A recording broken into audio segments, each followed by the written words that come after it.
right. Hello, everybody. Hello and welcome. All right. So happy to have you all here today. Happy Thursday, everybody. And just want to check on my tech a little bit. Do we hear a little bit of an echo, Stephanie, or is it just me? I'm not hearing it on my end. It sounds okay on this side. Okay. Yeah, I think I might have just solved it. All right. So thanks for your patience, everybody.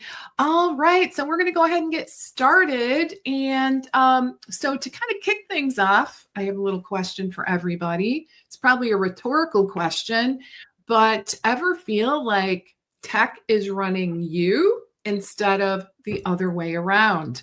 I did a little research on this and come to find out about 70% of entrepreneurs get really frustrated with the tech, and it is a big hurdle for them to manage. So I want to welcome everyone to Live with Lesli. We're going to tackle that problem today. And because today we're going to delve into how the right tech systems can actually help you to scale with ease. And that, I think, really is the key. With ease, without all that burnout.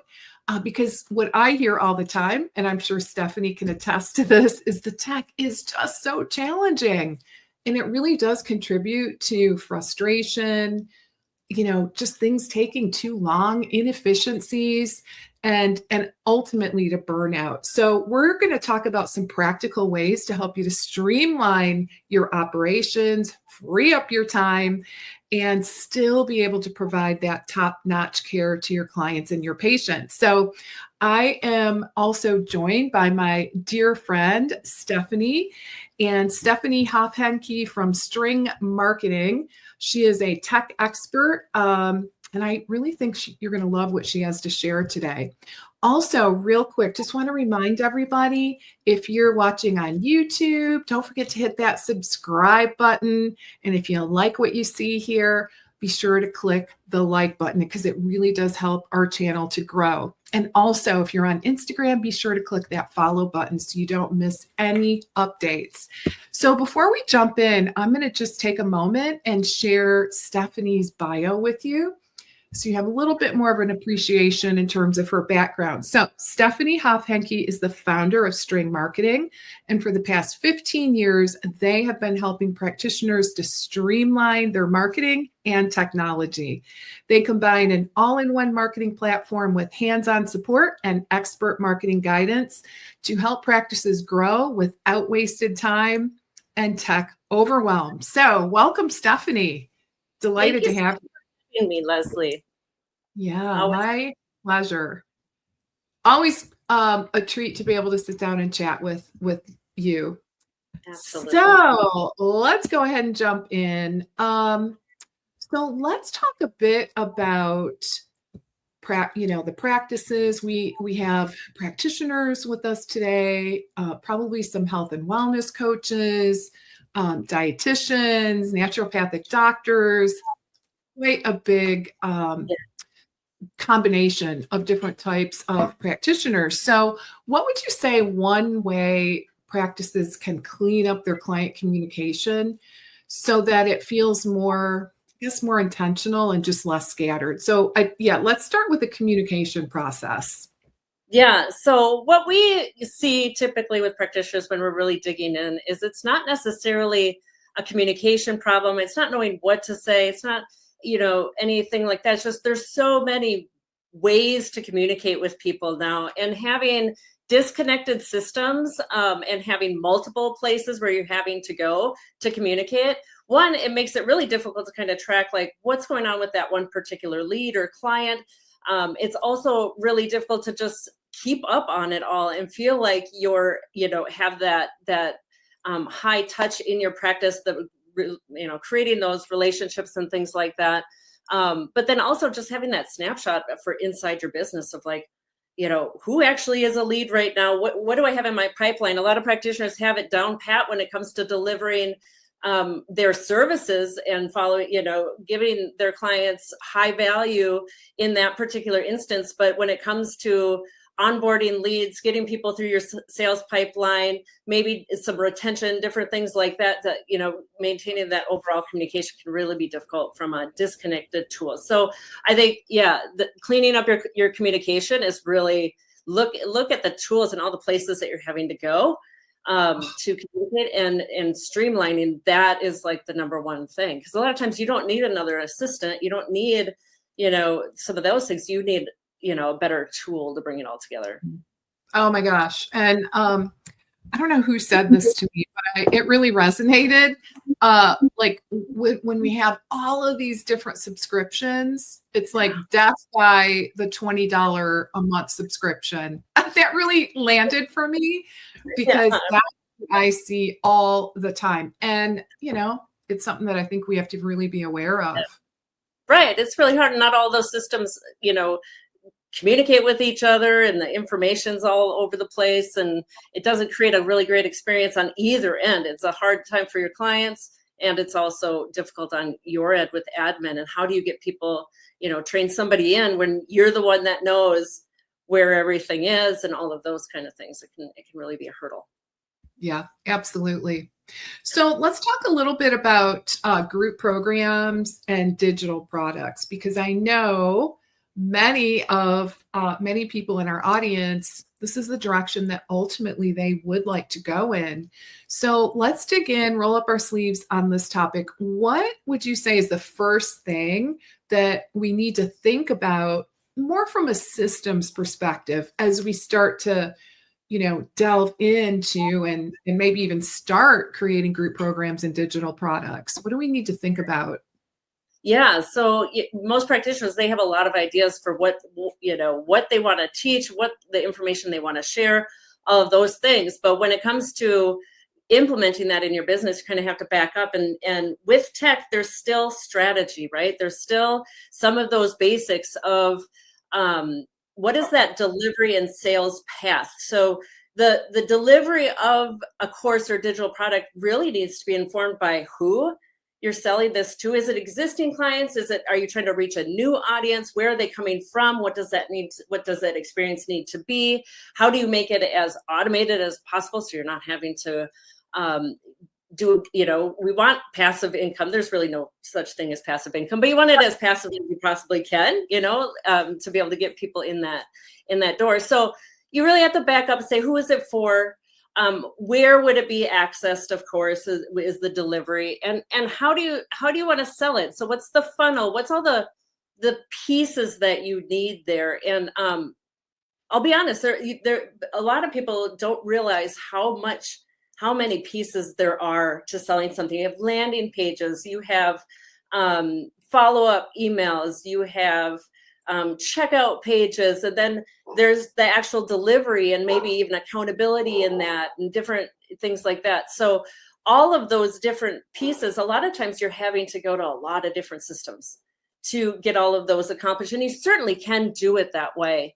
But there's a lot more, many more solutions that are more all-in-one, kind of all-encompassing for your sales process. So yeah, digital projects, it's back up before you're, because the content is actually usually fairly easy for practitioners. Yes, it takes time, all of that kind of stuff to develop all of that. But really think through, like, who am I going to sell this to ultimately? Because that's going to inform the entire process and how, that sales path. Oh, I love that. It's really true. So let's take a little step back, because I'm guessing there might be some people in our audience that, they hear the word sales funnel, but they don't really know, like, what exactly is that? Right. Exactly. So can you kind of walk us through what that is? Yeah, absolutely. I love that. So when you're thinking about a sales funnel, it's all the way from when the first time somebody might notice you, that you have the first, it doesn't even need to be an interaction. It might just be that they view something with your information, all the way through until they sell and when they become a client. So funnel is the entire business, really. There's really not a point in your business when you're not in a sales funnel or your client's not in a sales funnel. It's just that they're in different stages. So In the beginning, in the top of the funnel, we call it, which is the widest area of the funnel, is going to be, awareness and attraction. So that's some of those traditional things you think of as marketing, where it's the social and speaking and things like that. And then as you get deeper into the funnel, there's more. The next phase is engagement of some sort, whether they're giving you an email, maybe a follow on social, interacting with you via DMs, things like that. A little deeper then is even like your sales process, then discovery calls, maybe more interaction via chat widget, like you're getting deeper into the interest in your business. And then of course, finally, there's the sale. So there's all this activity and stuff that's happening at this top part, where they're needing a lot of touch points. And that is the hardest place to work, right? You're reaching the most people. It takes the most time, all of those things. And as they get deeper into your funnel, they become easier to move to the next step. But really, when you're in a funnel, you're always trying to think of, what is the next step I can get that person to take? Is it giving me their email? Is it scheduling the discovery call? Is it purchasing the product?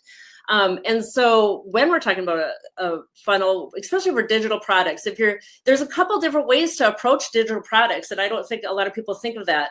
A lot of times people think it has to be from the top of the funnel. It has to be one of the first things they do, right? Like, I'm going to go out on social, I'm going to post about my course, and then a bunch of people are going to buy that course. And that's just one, that's not always the case. Two, that it certainly can be the case, but that's like a different kind of activity. The amount of activities that you're doing at the top of the funnel then increase pretty drastically to get new clients, top of the funnel, into a course.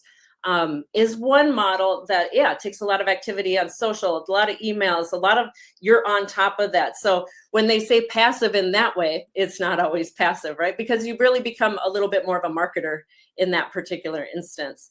The other place where people don't always realize that it's an excellent way to expand your revenue and save your time, and it is actually a lot easier to launch, is expanding offerings with digital products and courses and things and memberships for existing clients. So you're already working with them or have worked with them. They already know, like, and trust you because they've worked with you. So a lot of that activity of the marketing and the relationship building has already been done. And so in that way, being able to launch additional products and services for your existing clients, it's the fastest way to get more revenue, and it's with the least amount of work, and it's a great way to test it. So I always encourage practitioners when they're wanting to move digital, it's like, okay, well, let's get this set up for your existing clients. And it's a much easier setup from a tech standpoint, and all of that. And then if appropriate, of course, if that's the right audience and all that. And then when you have that proven product and kind of like proven ways to be able to talk about it, and you have testimonials, all that, then you can go to the top of the funnel and get them in there because you're able to have refined that, which is a little bit harder at that point, but you've already ironed out some of the sticking points then when you're launching that way. So I kind of like to think about it in both ways, that there's a couple different ways to incorporate digital into your product suite. Okay. And tell us again, I might have missed this, but what do you mean by the top of the funnel? Yeah, when I'm talking about top of the funnel, it's a little bit more of the in the awareness, like instead of going down into one-on-ones and becoming a client where they maybe have some one-on-one interaction with you first, the top of the funnel is really purely digital, where they might not have any interaction with you or your team before they're purchasing something online. Okay. So yeah, when we're talking top of the funnel digital products, a lot of times they're lower cost. If you're trying to sell a big program or something like that, that's going to take more touch points coming down the funnel. So there's a lot of different ways to do that. But I like to think of more like, maybe it's not top of the funnel, but it's higher up in the funnel. Yeah, it makes sense. And for those of you that are familiar with the work that I do and have heard me talk about a concept that I call the profit pyramid, it's interesting because my profit pyramid is actually an inverted funnel. Mm. So it's actually I would say the higher end programs that like the one-on-one and the higher cost. Yeah. In my model would be at the top, Yeah. right?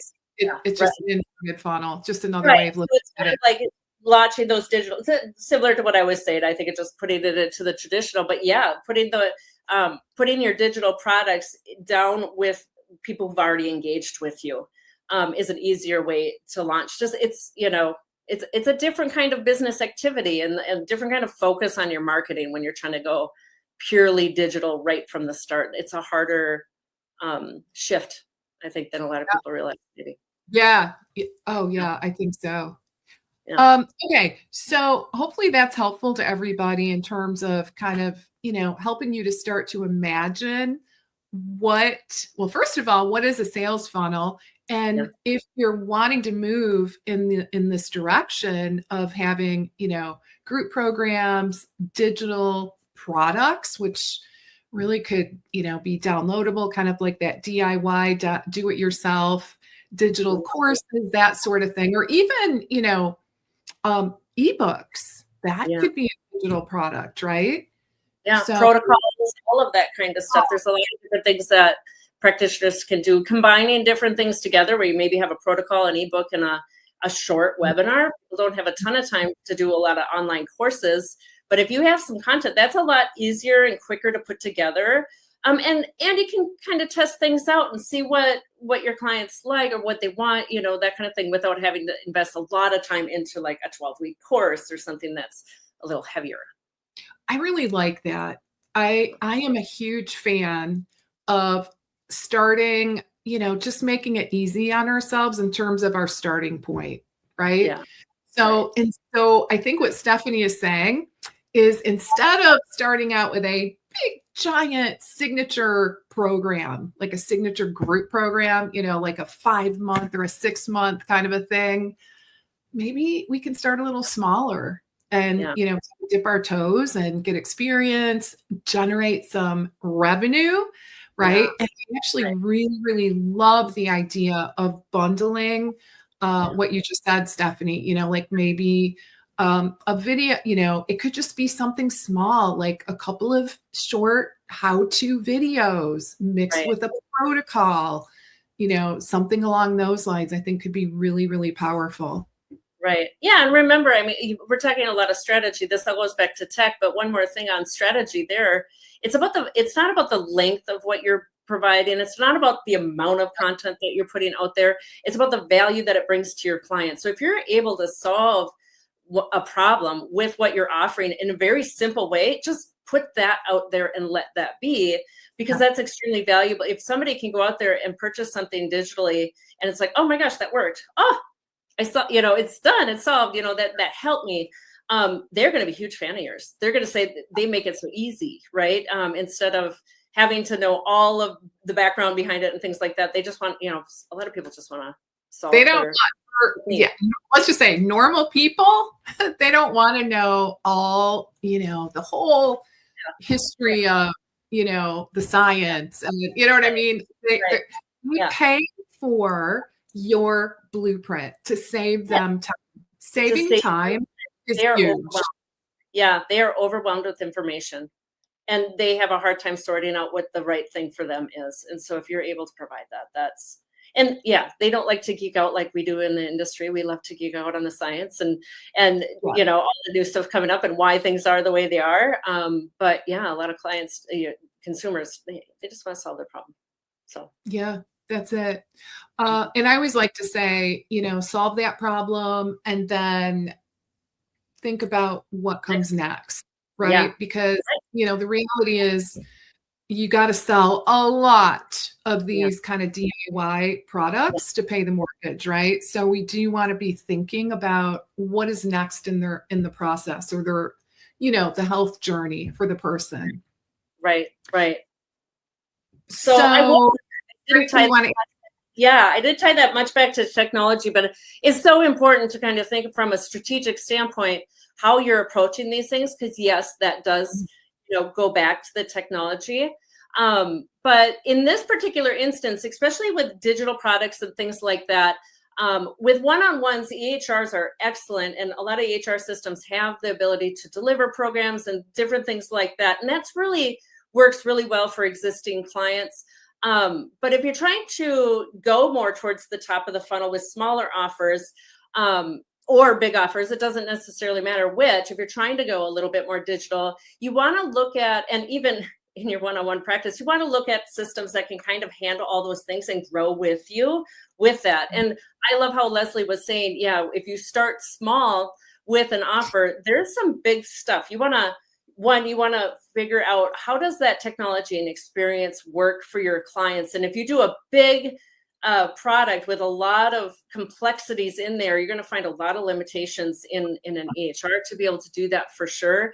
But also, it's just going to take, a lot of time on your end to figure out how to deliver it that way. If you start small, you're able to kind of get acclimated to that technology and make sure that it's in there. And when you're vetting technology for this particular purpose, there's a whole advent now of so many more all-in-one tools like Stream Connect. It's an all-in-one marketing tool where you can deliver courses, you can do all your marketing, you can do all your funnel pages, your emails, your sales process, all of that. So a lot of practitioners, they handle a lot of this in their EHR, but that's really intended for when you're onboarding people into your practice to work with them. It's like your private office space, where a marketing system is really meant for this top of the funnel stuff and nurturing people down in the steps in that part before they're really getting into that purchase. And so if you think about your digital offer and what that experience needs, it really needs to be a system that can handle a lot of different pieces and grow with you. So all-in-one marketing systems would be the thing to look at in that case. Yeah. Okay. Mm-hmm. Yeah. And one reason I love collaborating with Stephanie, and I think our conversation so far kind of illuminates this, is the synergy, right? Like my brain goes really to strategy, and Stephanie's very strategic, but also specializes in the technology. So right. It makes it really fun. All right. So for those of us that really feel just that sense of overwhelm through marketing, which I know is super, super common, what would you say is the simplest structure that you would recommend in order to create consistency? Because we hear that all the time. Just pick something and do it consistently. Yeah. So, right. But exactly. Because life happens. Yeah. Right. Well, and a lot of people leave it up to motivation. Like, well, I'll do my marketing when I feel like. Well, you're probably not going to feel like. You know what I mean? Like, it's not always the funnest thing to have to do. It doesn't always come naturally for people either. I'm one of those people. Like, I need a structure in place. And so, what I would say, just like your sales process and marketing, both they're processes. And so if you think of your marketing as a process, you determine, one, where does content come from? And of course, a lot of times that needs to come, like you want it to be your voice, you want it to be your content. So one tip I like to give my clients is, create this process where it's like, how are you able to easily capture thoughts in 2 seconds after appointments and things like that? So when you're in and working with your people, the questions they ask, the responses you give, all of those things are awesome content. And so if you, as a practitioner, create a little system, have a little Google Doc open, doesn't matter what it is, where you're able to record just a couple of thoughts after you're working with somebody, a question they had or whatever that is, get that information down in a very simple way. And then from there, you're able to get that into a process. You put that up to the side. And when you have your scheduled time to create your content, get out ChatGPT or Claude. I like Claude a little better for voice. And go to town creating. And when you're creating content, I like to call it a content engine, where you're not just creating one-off pieces of content. You can have themes. Like, okay, all this month I'm going to have a theme. and I'm going to create a blog post on this topic or 2 blog posts on this topic. And then from that, I'm going to split that up into 4 emails, and it's going to be 8 posts. And you're using that same topical bucket and perspectives to shake out all of the content in this. And as you can see, that is really easy to then bring somebody else in. Now, say you only had enough time to maybe write the blog post, or at least get your brainstorm out on the blog post. You can get that over to a writer. And if that's, okay, blog post looks good, guaranteed that's going to split up into socials so much easier. And a writer is able to take it and get your voice all throughout, because it's all stemming from one piece of content. And doing that too with any other content that you've created already. If you've created a course, if you've had a webinar, if you've had any of those kind of events where you've given your perspectives, use those and split those up, but think of them as bigger buckets where you're able to get a ton of content out of the one thing, and that can go a long way. And so in that particular way, you are able to be active on several different mediums.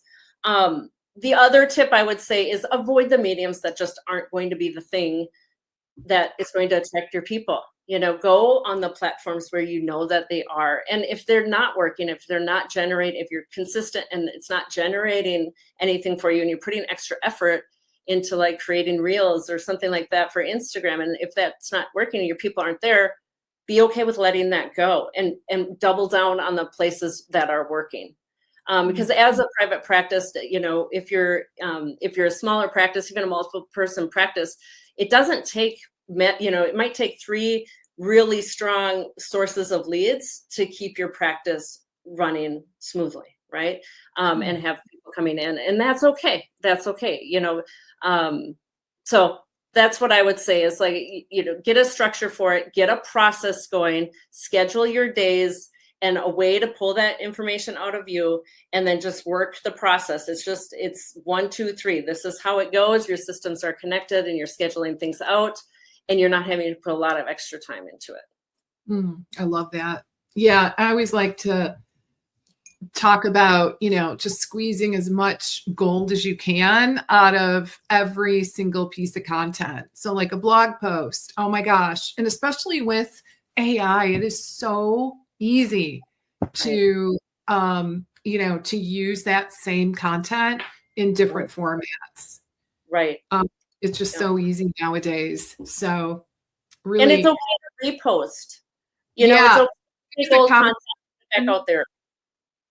I got that question yesterday. Gosh, is it okay to do that? To, have similar content on multiple platforms? The answer is yes. Absolutely, it is. And I think also know what the purpose of that platform is for you. So there are some practices where Instagram is a source of leads and their activity out there matters. And in that particular instance, you need to be going live. You need to have reels. You need to be putting extra time and effort into that sending DMs, things like that, right? However, if you're a practice where that's not going to be your main source of leads, you're maybe more local, you have more referral traffic, your SEO is good, things like that, then you might want to think of Instagram as more of a place where you might post a couple times a week or a few times a month just to have a presence there. It's like I think of it as like a brochure or a place where people are going to check you out online and they just want to see if you're legitimate, right? And it might not be like, are you an influencer on Instagram? How many followers do you have? That might not be the case, but they might just want to be like, okay, how active is this practice? Are they, people look at your website, people look on Instagram for those purposes. So those are 2 very different ways to manage your social profile. Putting fresh information out there that's not like riveting or like mind-blowing, but it's professional and it's good and it's a presence. That's a method. That's a way to stay fresh online without worrying like, I got to get clients from Instagram, right? Mm-hmm. And you can also, there's ways where you can mine Instagram for clients too. So that's, there's different purposes for it. So just know what the purpose of that platform for you is and what your expectations of it are, and make sure that that if it's not doing that, then shift your strategy, and that's okay. It's okay. All right. Can you comment at all on your thoughts on, using social media, i.e. Instagram, to actually get clients? Yeah. Like, what Yeah. does that look like? Yeah. Because So I talk to are like, oh my gosh, I don't even know if I want to do it. It's so time consuming and I don't actually get clients from it. right. So, Right. Unless you put the time in. So what it looks like to get clients from Instagram is that you're doing all the trending stuff, right? So you're putting reels out there with trending music, and you're, doing the little thing that's popular at the moment. And then a lot of it's done via like DMs and things like that, trying to get people into your funnel, because that's one of the challenges on social is, one, to get people to follow you, put a fresh content out regularly, and mostly video, because video is the thing that's going to get you in front of the most people. And so, yeah, it's a daily activity then. That marketing strategy is pretty much a daily, or at least 5 days a week activity where you're creating content, putting it out there, and then responding to people on Instagram. So it's not just from your posts where they're just going to go to your website and schedule with you. It's mining. So it's an active reaching out, like, oh, hey, blah, blah, blah, blah. I noticed you said this and da, da, da, da. So you're starting conversations and responding, sending voice memos, those kind of things to get them in your funnel and get them further down. And then once they're in your funnel, you need to have, that strong discovery call and the process from there. And so there are some people who love that. Some people who love that activity. They're on social already. It's part of their way they, are interacting. And so that's not a problem. But I find most practitioners like, oh, it's just not how I want to spend my time. And that's okay. It's okay to have a presence there without having to expect all of your leads to come from there, or any, if for that matter. Yeah. I think So that's great. Great. So in your opinion, Stephanie, does it make sense then? Okay, so again, I would agree. There are exceptions, but I would just say in general, most people I talk to, they don't want to spend tons and tons of time every day, like DMing and all that kind of thing, right? Like it is a thing and it can be very spend with your clients on it. Yeah. You know what I mean? Yeah. Have time. Right. That's just not how they want to spend time. So if people in our audience are wired that way, which I can totally relate to, does social media make sense? What would the point for them? Yeah. What would the point be? I think it just goes back to that brochure, of having that presence, the professional presence. It doesn't have to be riveting, perspectives or anything like that, but a little bit of personality out there, just so that when people are checking you out online, which they do, people check you out on primarily like Instagram and on like, of course, your website. Just make sure that it's tuned up and it's looking good. It's kind of like, it's your front door, it's your storefront. This is, people aren't necessarily driving by the store to see what kind of establishment you are. They're going online and looking at your website and looking at Instagram to just say, like, yeah, are they, it feels a little shady. Like, think about your own experience. If you go online and you're looking for a local business, or, virtual for that matter, and they have kind of a too slim of a website, or it's not really current and you can't really tell, there's no pictures of people on there, and you're like, oh, this is weird. And then you go to Instagram, you can't find them, or they like have one post on there, and it's kind of like, are they active, or what's going on with this business? It kind of, it looks like a storefront where you have overgrown bushes and weeds, and you're not quite sure, like, is it open? You know what I mean? That kind of a thing. And so that's how I would think about it. It's not that you have to like be drawing people in, it's got to be the best, but make sure your windows are clean, make sure your weeds are cleaned up, and that your storefront is looking spiffy. Yeah.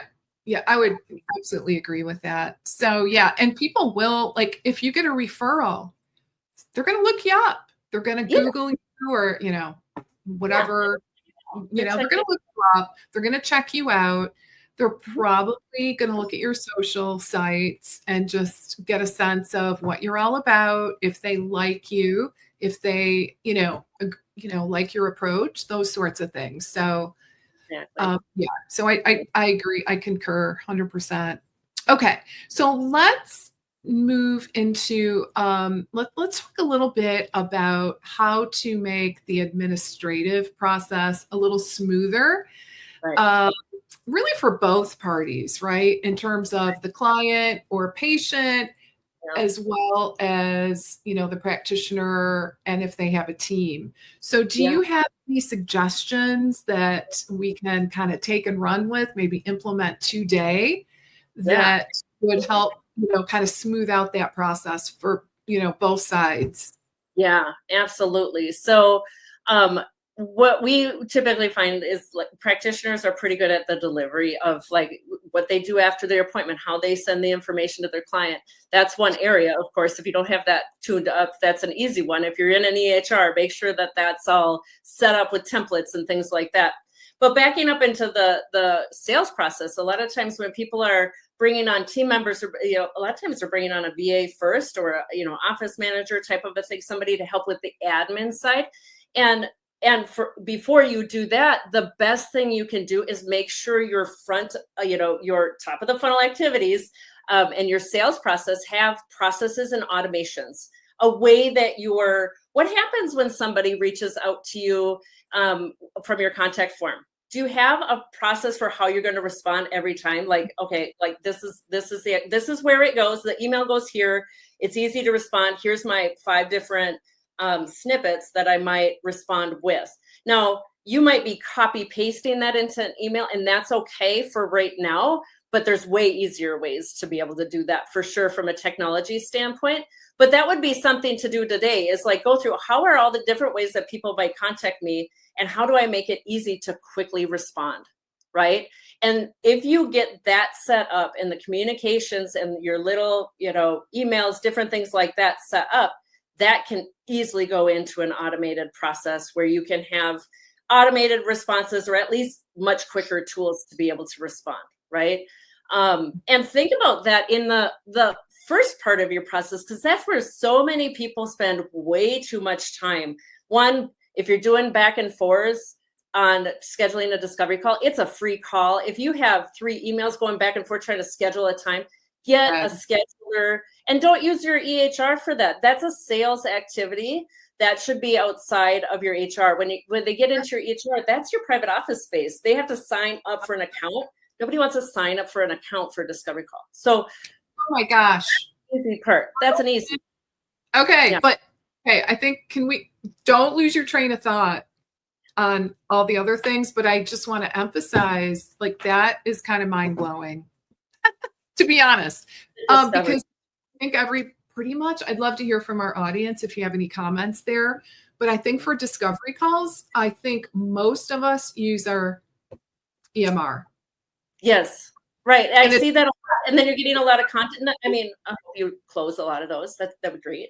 But you're getting a lot of contacts in there, and they're not necessarily on your email list.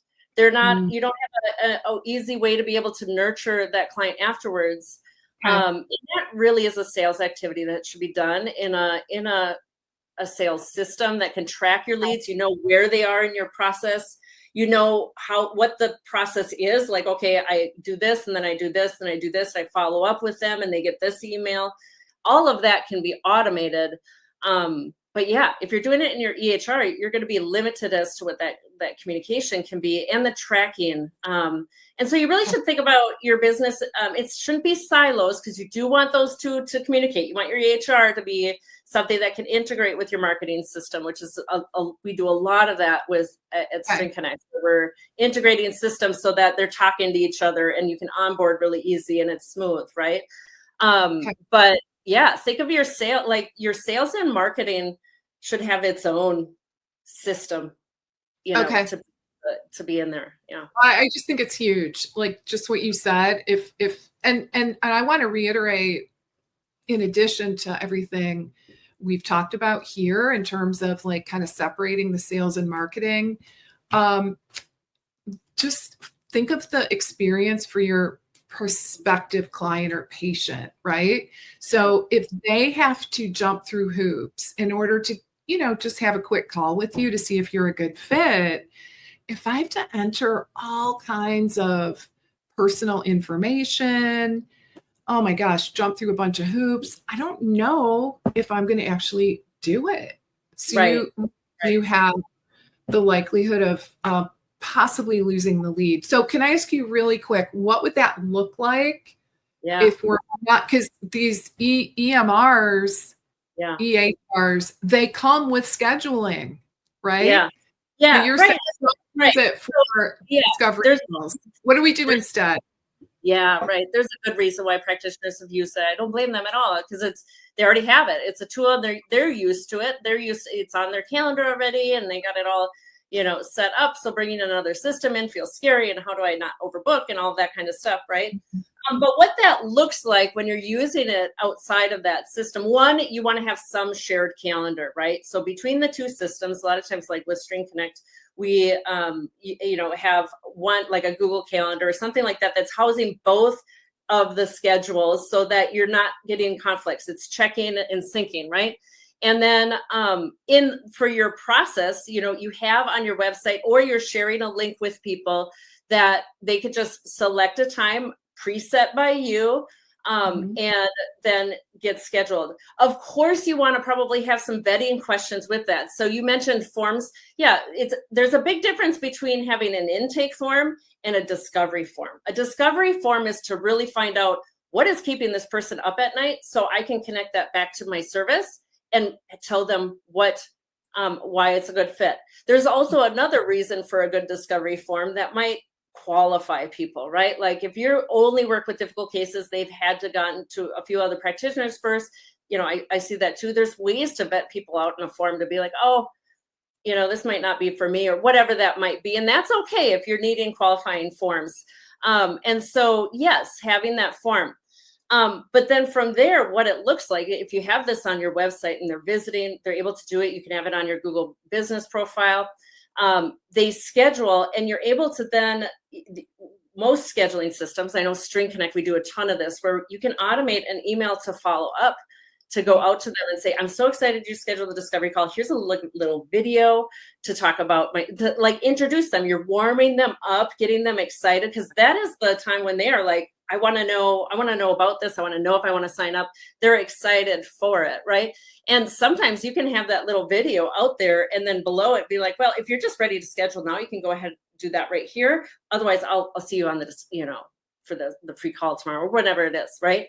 And so, yeah, a video follow-up, but you're also able to then, the follow-up after the discovery call, you can put them into nurture series. If they show up to the call or don't show up to the call, what's your follow-up then? People are all in different places in your sales process. So having a way to handle each one of those is really important. But yeah, like with String Connect, you set up a calendar, we sync it with your calendar, making sure that only the times showing that you want on there are showing, embed that onto your website, and then people schedule, fill out a form, you're getting that information, and automated emails and texts going out to make sure they show up too, because sometimes people forget about those free calls, and what a pain and what a waste of time. You just blocked off your schedule for it. Yeah. So text reminders, email reminders, and get them on that call. Yeah, I would advocate for the text reminders nowadays. Email's just challenging. It is. Emails are full. What were some of the other things that you wanted to mention in terms of, making that administrative process? Yeah. Smooth? Yeah, exactly. So, after the discovery call, you have that automated follow-ups of a way to handle each scenario. So one scenario is, okay, they signed up. What does that mean?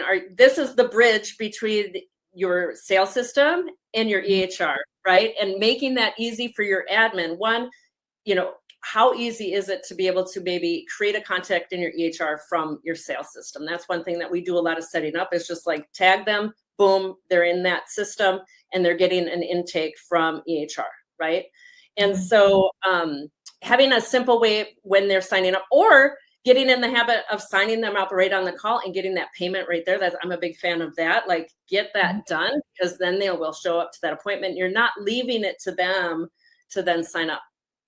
The other thing that happens after a discovery call is, if they showed up, but they didn't purchase and they're thinking about it or whatever. What's that follow-up nurture series? You don't just leave it to chance, and don't leave it to, oh, I'll call them back next week because you don't got time for that. So an automated series that's going to go out after a showed discovery that doesn't purchase right away. And then what happens if they don't show? Do you send them a text and an email that just says, hey, I'm so sorry I missed you. Here's the link to reschedule. Things come up, and have an automated series there. And then, of course, a way to handle everybody where they're getting into your funnel. So from an admin standpoint, that makes it so much easier if you know exactly what to do.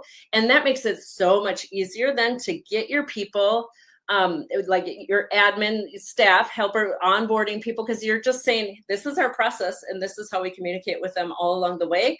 This is automated. All you have to do is tag them or do the, small, simple actions. And that makes it so, there's so many other admin activities, but that's one that I find is usually the messiest in the process. I see practitioners copy pasting information over. They're relying on the person on the other side, the client, to find a link in their emails to then sign up for their services and pay. And the perception from a consumer standpoint is, if that's not all smooth, that reflects on how they expect your services to go. I know I've had a couple experiences I'll share. So one time I had hired a practitioner. I'm in this space. It's not a practitioner we worked with, but it was a local person. I was like, I need somebody. So I was working with somebody local, had a call with them, and then they sent me some information. It was literally they copy pasted. It wasn't all the same font. It was mishmash of stuff. And I was like, okay, well, benefit of the doubt. I know a lot of practitioners just aren't great in this area. She needs some help, and I'm just, gonna, benefit of, but it was like, it made a difference to me in how I viewed the services. Like, oh, it might not be as high quality as I'm expecting. She came recommended, like, oh, that's kind of weird. That's a trust factor before people are working with you. So all of that matters, having it look good, feel good, be prompt, all of those things. If you have things set up, automated, and thought out through, and have simple tools to be able, and triggers to be able to do that, it's going to feel so much better on their side. And they'll be like, wow, that was cool. Look at that video. Oh, look at that. Okay, like they got it put together. I feel really confident in spending my money here, because look at just the sales process feels really good. You know what I mean? People don't think that necessarily, but they act on that. They notice it. It is noticeable. Oh yeah. Oh my gosh. Yeah. Oh yeah. Like, I can't believe that font example, like different fonts, and oh my, yeah. We want to make sure that does not happen, right? Right. So right. Exactly. It really That's what we're here to help people, to clean all of that up. If you have a messy system like that it's okay. We've seen it over and over, and that's exactly no judgment. We want no judgment whatsoever. Right. And I think the big thing is we just want to make it easier for you, right? Because if you have to remember to do all these things, it is so easy to forget. Things fall through the cracks, So we just want to make it streamlined, easy, push a button, and go about your day. Exactly. And if you're the primary person doing your sales and you're the practitioner, my goodness, you don't want a discovery call to be lasting, longer than the call is supposed to. And the follow-up needs to be just as fast, right? Yeah. So, you got to save your own time. And this is an area, it's like, it's the easy button. Like, cleaning up that part can feel so liberating for practitioners, just because it's like, it doesn't have to be so hard. So what should a practice owner actually look at each month in order to ascertain if the systems are actually working? Yeah, absolutely. So I usually go from the top to the bottom of the funnel when I'm kind of thinking of this. So at the top of the funnel, it's, how many leads are you getting, followers, maybe new subscribers, things like that, right? So how many people are newly engaging in your business? Or becoming aware of you in whatever way that means. It could just be, if you go out and speak, it could be your website traffic, things like that. So top of the funnel, pick a couple things up there that kind of give you good, like where most of your people come from. You should know that, right? Where most of your people are hearing about you.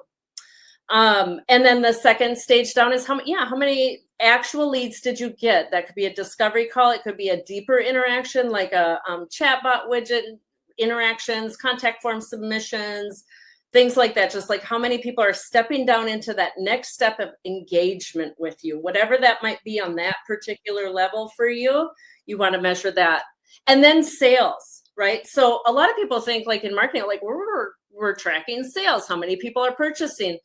The downside of only looking at that third level of sales is that you don't have any leading indicators of, are you going to have a lull coming up? Because a lot of times that top of the funnel activity is actually going to come into fruition for you maybe in a month or 2 or 3, like depending on your sales process and everything like that. And so having some of the top of the funnel activities, you'll be able to start to see what's actually leading to sales, right?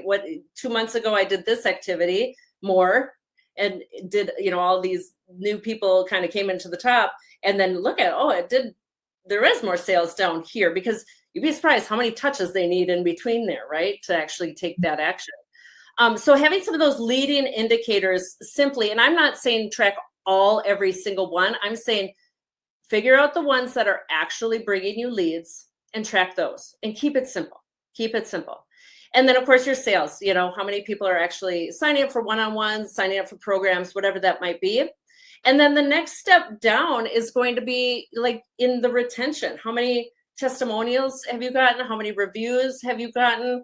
How many repeat clients have you gotten? Because that's really informing your delivery. It's informing your just are people benefiting from it? Are they needing longer term? Are you solving the issue? Because that might inform like your product, your offering. Like, okay, well, I'm not getting a ton of people saying I solved it. Like, oh, it's great to work with them, but like you can bulk up your offer and maybe charge a little bit more. There's a lot of opportunity to watch things. So at the bottom of the funnel, I look at that, and then of course repeat sales would be the other thing. So yeah, those are good. Mm-hmm. And I wanted to acknowledge, we have a question on Instagram about how long a discovery call should be. Do you have any comments on that?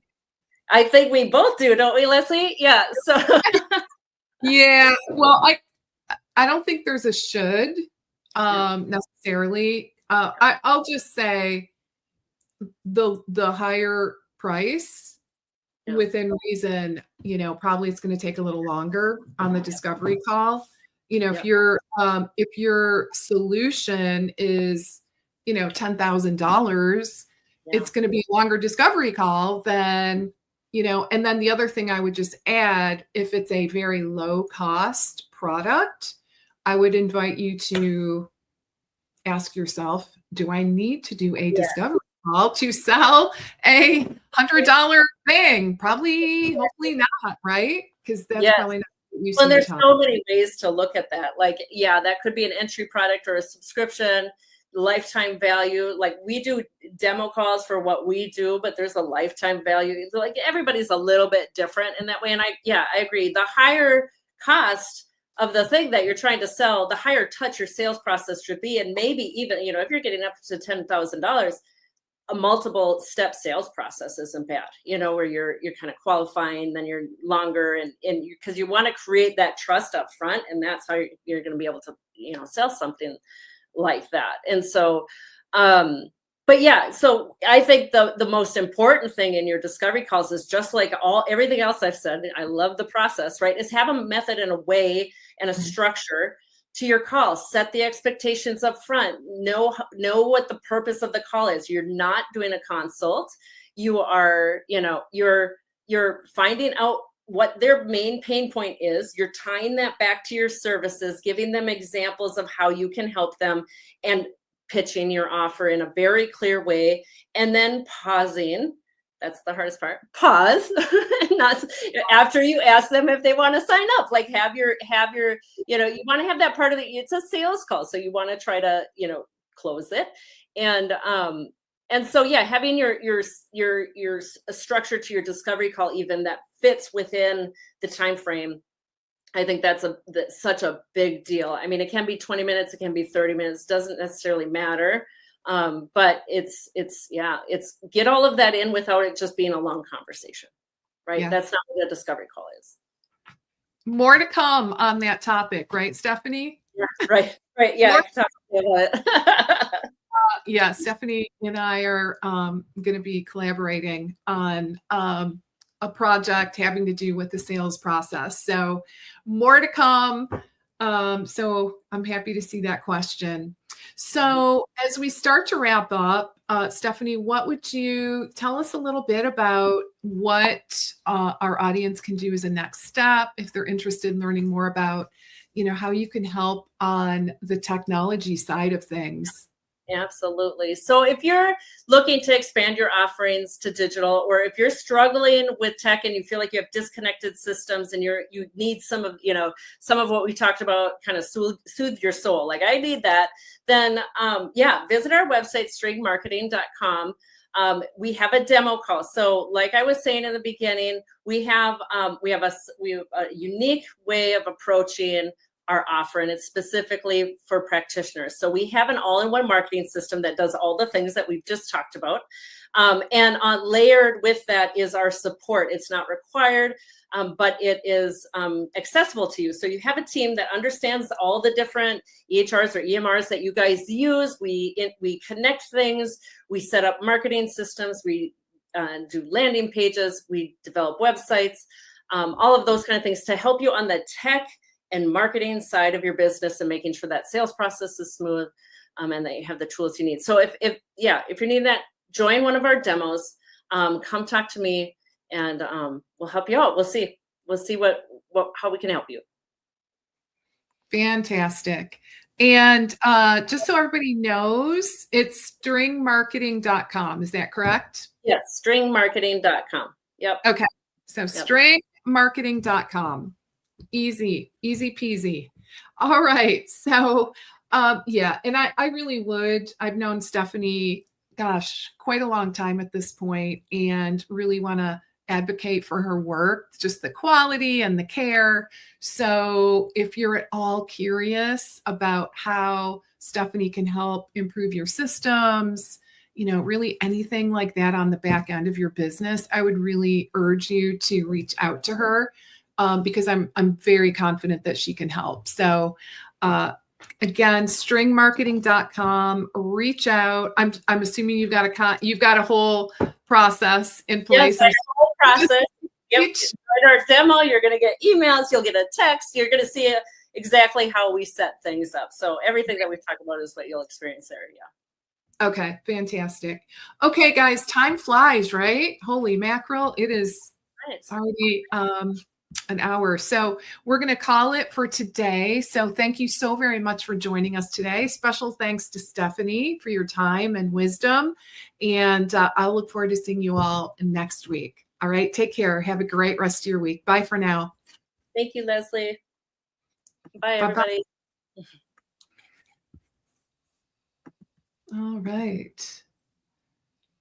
Okay. Awesome. Let's see. Are we still live? We're not. Oh. Okay, cool. That was great. It goes by so fast. It does go by so fast. I know. I'm always like, oh, I didn't share that. But I think we got into some good meat. I do too. I actually, there are some things that I know that I could do better. So I'm excited to, I'm going to read through the transcript. I upgraded StreamYard right before our call, able to, because we're doing reels and shorts, and I want to. Oh, hang on. Oh, I was like, oh, I have a Zoom meeting. I think it's with you. Nice with you. Should we hop on Zoom? Yeah, let's hop on Zoom. Okay. I'll be over there. See you in a minute.